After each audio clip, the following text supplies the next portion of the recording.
Okay, ladies and gentlemen, parallel lines around school. We've already talked about the basics of parallel lines in a transversal.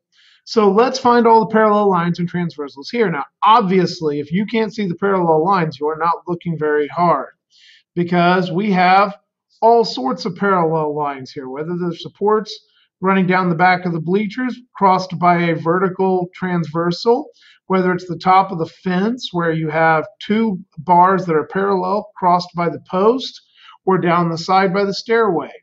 Now, on the other hand, transversals do not have to be parallel. If we take each seat as a parallel line, which would simply make sense because each seat needs to be approximately the same size at one end as it is at the other, we have all of these cross members that are crossing those, but they're not necessarily crossing at the same direction. So the transversals are not parallel, even though the seats are parallel. They can be, however, in a handicap spot. We have two parallel sides because, of course, if you have a parking spot, you want the front of the parking spot to be the same size as the back of the parking spot. But in this case, it's marked for handicap. And so the transversals crossing between the two edge lines are all going to be parallel to each other. Now, we talked about interior and exterior. Compared to sports, in this case, the volleyball court, you have B is out of bounds and A is inbounds. And so you have lines that denote interior and exterior everywhere we go. Now, in this case, we have the railings in the stairwell. The railings in the stairwell actually have lots of parallel lines because in reality, although it doesn't look it from this angle, these bars are parallel going down the stairs, the handrails and the supports.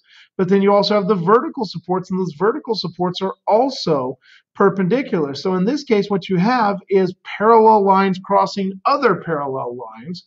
And we need to be able to answer the questions. Are 1 and 2 congruent? This angle and this angle? Absolutely corresponding. Are 2 and 3 congruent? Absolutely vertical. 3 and 4 congruent? Absolutely. They are corresponding again because this vertical post cut by a transversal, and 1 and 4. Now, 1 and 4 makes it a bit more challenging.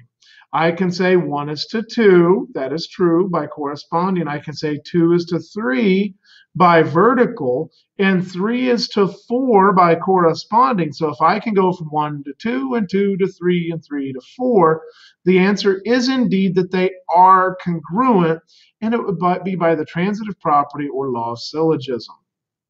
Over here, we have a whole bunch of crossing lines, but you'll notice the exterior lines are not parallel. So although we might have angles that look the same, there is no way to guarantee that they are indeed the same.